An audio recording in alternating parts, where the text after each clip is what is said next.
The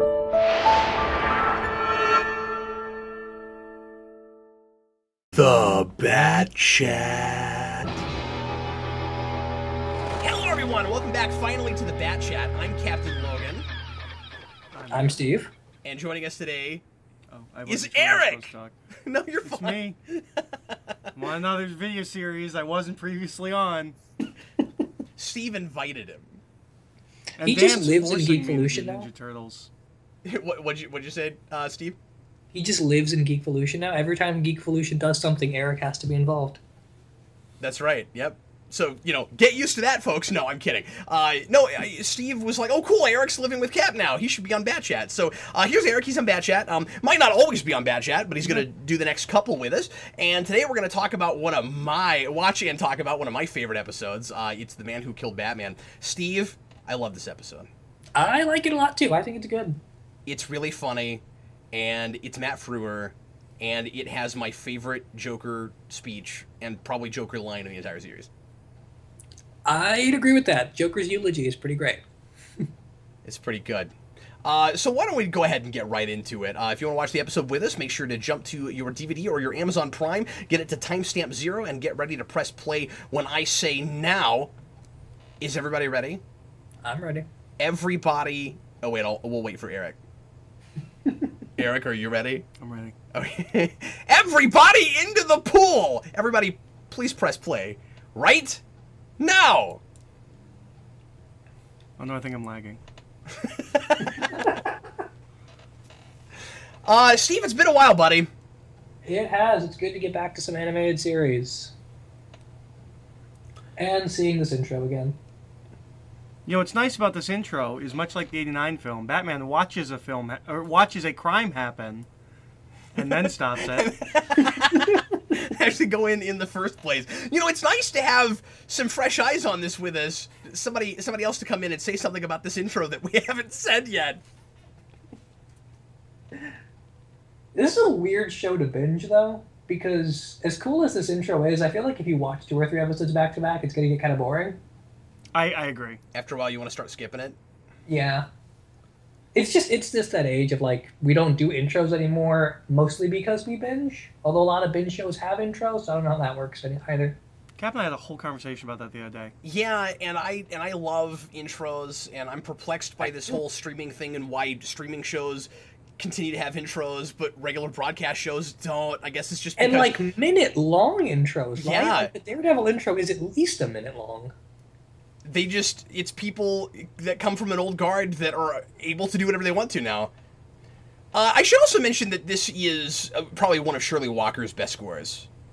Oh yeah, I agree. It's also one of the best animated because it's done by Sunrise, which is the studio that did Code Geass, Gundam, and Cowboy Bebop, which are the 3 best things in the universe. So. It just looks really good. It's cool getting this kind of cinematic treatment for an episode that is this silly. Yeah. Yeah. It's fun just how many characters they end up packing into it, too, by the end. Yeah, that's a good point. I love the way the rain looks in this. Rain is really difficult in animation. I was also going to mention how good I think the rain looks. Yeah. It's really nice. This is one of those shows where I'm like, I never really want to watch it in HD because I don't know if it diminishes it, but I'm watching it in HD right now and it actually looks pretty great. It doesn't... Does it have that weird animation thing where it almost gives you vertigo?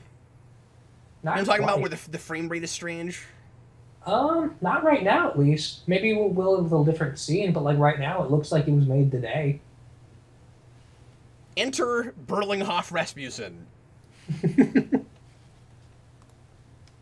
All right, so he's Sid the Squid, right? Yes. Okay. I want to make sure this is not an episode I'm super familiar with. All of Season 2 is kind of like that because I never had the Season 2 box set. Mm-hmm. Steve, is this universe's version of The Squid? Potentially. I know this show never did a straight up the Squid. At least I think it never did a straight up Squid, and I don't think they have any other characters that this could parallel with. Sid the Squid, though, is a really popular Warner Brother animation name. You'll see it pop up in everything they did from this area. Okay. He was in Tiny Toons. He was in Animaniacs. In one of the Animaniacs segments, there's actually an old cartoon character called Sid the Squid. So maybe it's just a stock name there. Yeah, so it probably has no relation to the Batman villain, the Squid. Probably not, but these are Batman people writing it, so maybe they thought it'd be a fun parallel. I don't know. Well, we had to linger a really long time on that propane gas tank.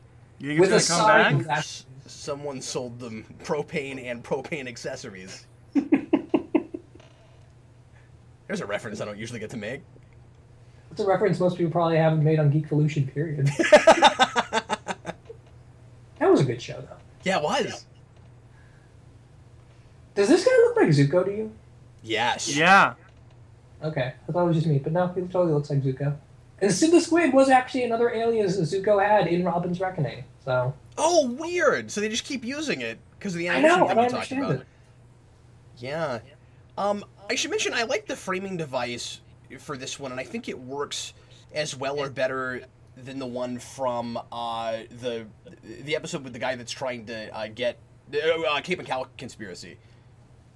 Oh, yeah. It reminds me of that, and because of that, I used to watch this episode and expect expect Rupert Thorne to take off his head and be Batman at the end. Just a second ago, we saw shadow puppets that do not work that way. So, I don't know whose fingers are that pointed, but whatever. Yeah, I was gonna comment on the shadow puppets, but then I was worried if I said something about shadow puppets, Steve was gonna be like, well, actually, shadow puppets can work that way. If they He can, gives I you a don't dissertation know about on shadow puppets. But Steve, it's just a cartoon, remember? it. I remember. It's just when it feels this realistic at times. Yeah, exactly. Well, and that's why I said that, because there are episodes where you could get away with that because it's so super cartoony. How many lines does Batman have in this episode? Like 2? I think 3? 4 or 5. He's barely in it, so like he's got lines here and then he's got them at the very end, but I think that's it. He's got a series of lines that you could almost call a soliloquy at the end. Not a soliloquy, but where he's like, "This is for this, and this is for this." Yeah. I guess that's yeah. one line broken over some punches. Oh, he talks more on this segment than I remembered. Okay. So if Batman takes the time to be surprised and gasp, then he falls over the edge and he's dead. So he's really lucky that. That propane came back. Wow. Oh my God! That's It was really, established? really good setup and payoff there. I wouldn't have seen that coming. Man.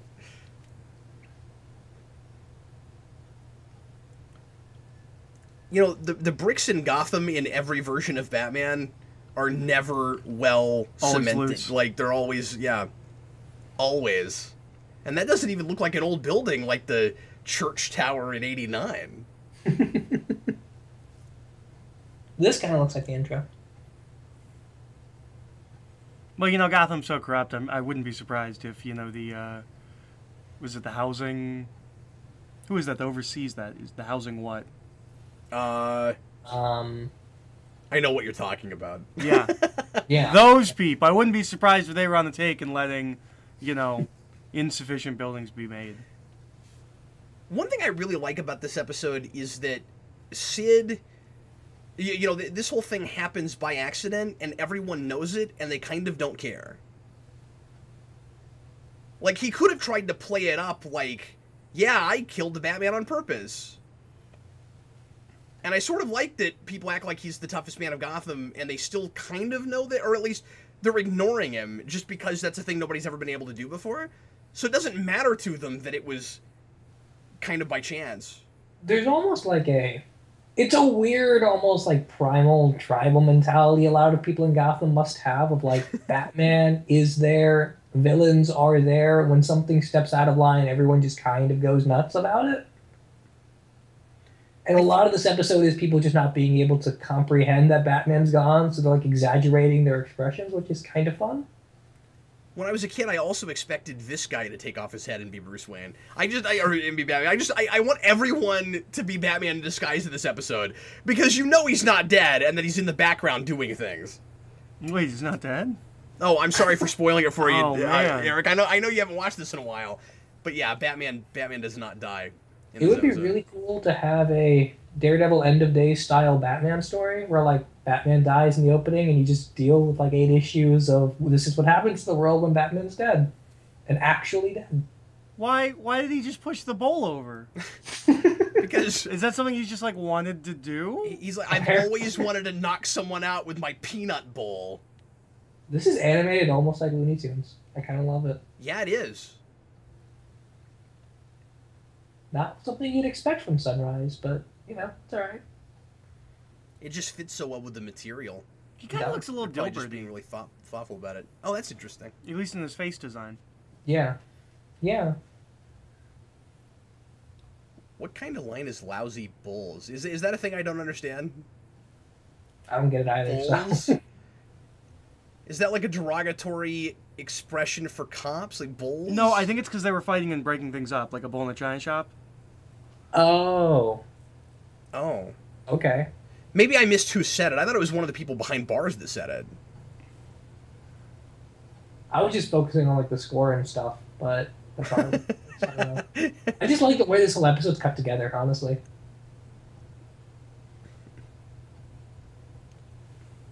Well, and it's such a cool idea to play this idea for comedy.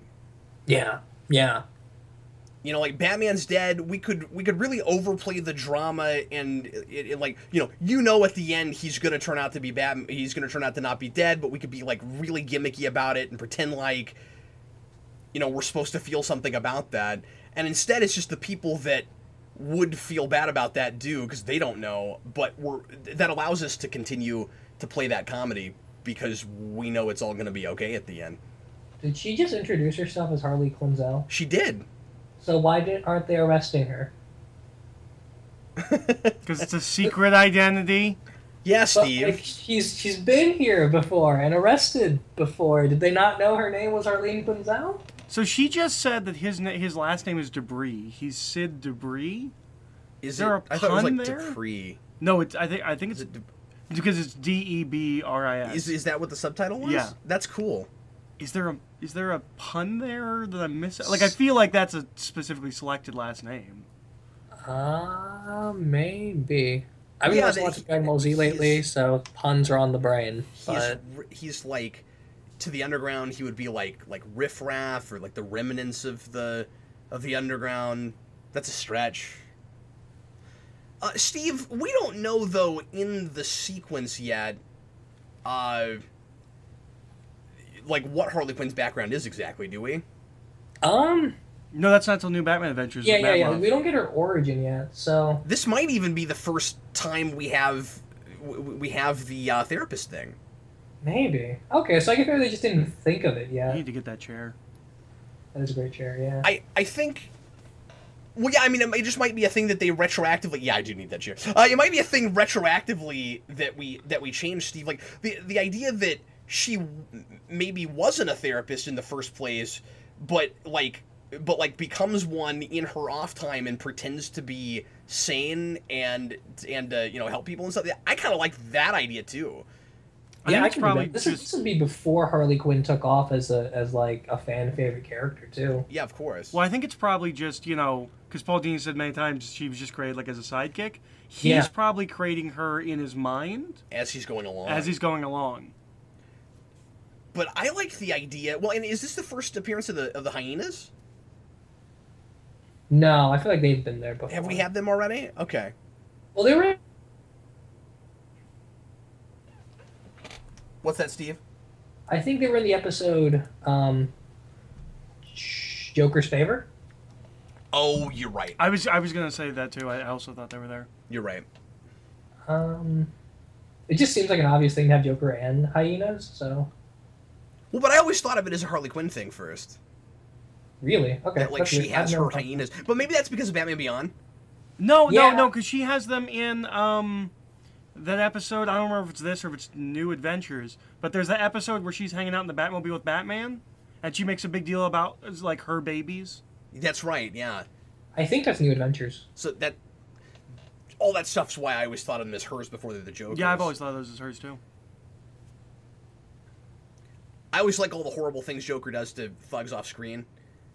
Obviously, it's a thing we have to do to make this to make this a kid's show, and your imagination can go to awful places that make it worse than if you saw it. I always like that. I always like when they give him the hat. Always have the hat Yes. and the coat. It's like Joker mixed with Alucard, kind of. A little bit. I keep forgetting just how much these other characters are in this episode. Like, Rupert Thorne is in it a lot more than I remember. This is another one of those episodes that has that is so dense and has so much stuff in it. It feels like an hour-long episode. Yeah. I'm honestly surprised we haven't done this anywhere else. Like, I can't remember a single comic that does this premise, but... Isn't there an episode of Brave and the Bold that's kind of like this? Is there? I think. Where everybody thinks Batman's dead? I think so. Maybe I'm wrong. There's episodes of Brave and the Bold where everyone thinks Batman's a criminal and stuff. I don't remember if there's one where everyone thinks he's dead. There's an episode where he dies and Dick Grayson takes over with Damian. Steve, is there never a one-shot or something anywhere that does this story? I can't Or something remember like one. it? Wow. Just let me actually really I quickly mean, check. there are, like, Silver Age... I've read at least one Silver Age story that's, like, everybody thinks Batman's dead. It's not exactly the story. Well, are you just talking about stories where people think Batman's dead, or the Sid the Squid kind of story where they think someone killed him? Yeah, Someone killed him. Oh, where everybody thinks someone killed him? Oh. Surely we've had that. Because if you're talking about where everybody thinks Batman's dead, there's a Joker story called Going Sane, Yeah. where he Yeah. thinks he killed the Joker, or where he thinks he killed Batman. Yeah, but I mean, like, more specifically, like, this situation, I'm just like a thug thinking they killed Batman. I don't think... According to the wiki, there is no comic basis. So... Maybe we've done it since, but I haven't read it. That's really cool, because this is another one of those episodes that I feel like would have made just as well for a 22-page comic book. Yeah, exactly. This whole speech is amazing. I really like... Some of my favorite episodes of the show are where Batman is very much in the background, and our kind of central protagonist for the episode is somebody we've never seen before. And of course there are two of those that are Joker episodes. And this is vastly superior to the other one.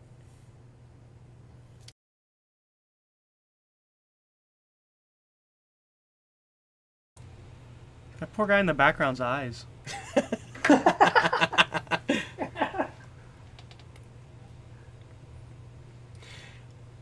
So we got the wonderfully unpredictable Joker.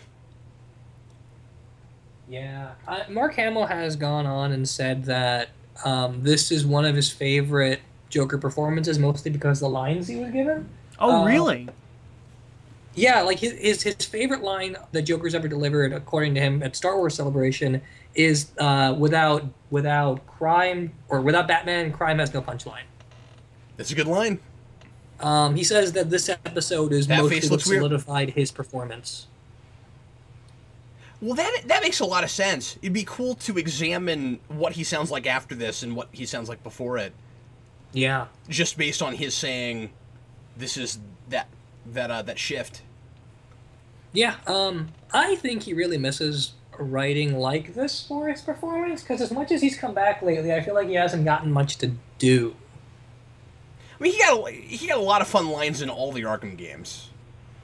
Yeah, I don't know. I don't like him in the Arkham It's games. rougher. We don't let him but- go to the silly place. But that's not fair, though. He does have some really clever, punny lines and stuff in those. It's just all with a really dark twinge. He's got a lot of cool stuff, even funny things, even in Arkham Knight, I think. Maybe, I don't know. I don't really like his performance in those games. Well, that's fair to say that about the performance, but I'm just saying I think he gets some fun lines to deliver. Yeah, but it's just like, I don't think those games are written with his Joker's style, so like I don't like the lines coming out of his mouth. I don't think they're good lines for him. Okay. I like know, his that's- performance. I think it's a different Joker, and I think it's kind of... And there's the line. That was Yeah. fun, who's for Chinese. Which, we don't have this as much anymore, but we had a guy in the live shows who used to always, at the end of a live show, in the comments, write, "Well, that was fun, who's for Chinese?" That's awesome. Who knew Wood was less susceptible to acid. Yeah, really. That's a really good point. He should be dead already. It shouldn't matter that he goes down the reservoir. Something else I'm always really appreciative with this episode is that that's not as convenient as it seems in the moment. Because, Steve, we've had episodes that would go to that place. Oh, yeah, that's where for he sure. just gets lucky and he gets sucked in a drain pipe, and we find out at the end of this that however it happens, Batman saves him. We don't have any kind of an explanation. I don't know how. I guess Batman's just been following him around. Yeah, I think that he says as much of that later. But it's enough of an explanation for me, and it's much better than he just happened to go down a drain pipe. Yeah. And Thorne is right when he says no one's that lucky or stupid. I mean, I like that too. It is kind of fun, though, to just, like, no one can really understand what's been going on with him and how he killed Batman. I think it's ridiculously fun to just watch these characters kind of freak out that they've gone through all these master plans, and this lucky idiot is the guy that's getting all the credit.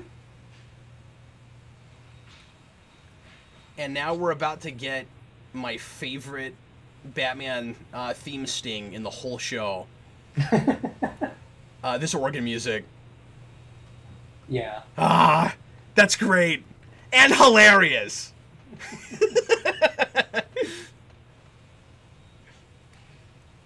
It really is a fun episode. Oh, I've seen I Sin City. also You think really don't want this- to pull that trigger. Don't do that. Yeah, Steve, I don't think there's a whole lot of thematic and character stuff to really analyze here. It's pretty straightforward. It's all here. Mm-hmm. Yeah, although it's pretty iconic. Like the shot I we think saw so, just too. a few seconds ago, your favorite moment with Batman coming through the door. That's a really famous still. That's a good point, yeah. And I think that was used in some of the commercials, too. It was. It was used in the commercials. It was used when the show was airing on Toonami. Yeah, I was going to say, I'm pretty sure I recognize it from Toonami. Yeah, it was there, and I think my DVD box has it on the back, but I'm not positive because I haven't seen that thing in a while. It's so great to have that big of a dramatic entrance for Batman and to give him such a fun, clever line when he hasn't been here the whole episode. Yeah. Like, Yeah. it's a really great payoff for watching this whole Batman episode without Batman there. And when he finally shows up, he does the coolest Batman stuff. Some of the coolest Batman stuff he does in the whole... The way he walks toward Thorne and throws that without missing a beat. And then, this is for any I missed. It's totally worth it. They really earned that. There's just a fun atmosphere to this. I feel like Bruce Timm should just go back and do more animation in this style. It's like This it's both kind of dark stuff. but kind of Looney Toony at the same time. Like that 75th anniversary short he did, Strange Days, like that. You're right. And I like that Batman can kind of appreciate this guy to some degree. Yeah, I don't know if you guys plan to do it, but you guys should do the Tiny Toons episode where Plucky meets Batman. We should. That's Oh a my great god, idea. yes. I love that episode. What a good idea. Well, it's over already. It is? Was that a question? It is? I'm still watching it. Wait, did I say Howard Chaykin's name? I don't know why it would have been there. I thought he did weird TV stuff. He writes on The Flash. The Oh. 90s The Flash. Howard Chaykin wrote on The Flash? Oh yeah. He has a weird career. That is straight. I didn't know that. And so when I saw his name, I was like, maybe he worked on this too, and I didn't realize it. Wow. Well, everybody, thanks as always for listening. Next time, we're going to talk about Mudslide, which is the return of Clayface. And that'll be an interesting thing to talk about because Steve doesn't like the first Clayface episode, and I started to come around a little bit more to Steve's side when we watched that. So it'll be interesting to do the follow-up. Both charlatans. And I think, go back and watch it, though. It's not as good as I remember. Story-wise, it's not as good as I remember it. I'm talking about looks good. Yeah, it looks good, and Mudslide has that too. Yeah. The animation is as good in that. But anyway, we'll talk about that next week. Thanks a lot for listening. I'm Captain Logan, I'm Steve. And I was Eric. and we'll see you next week.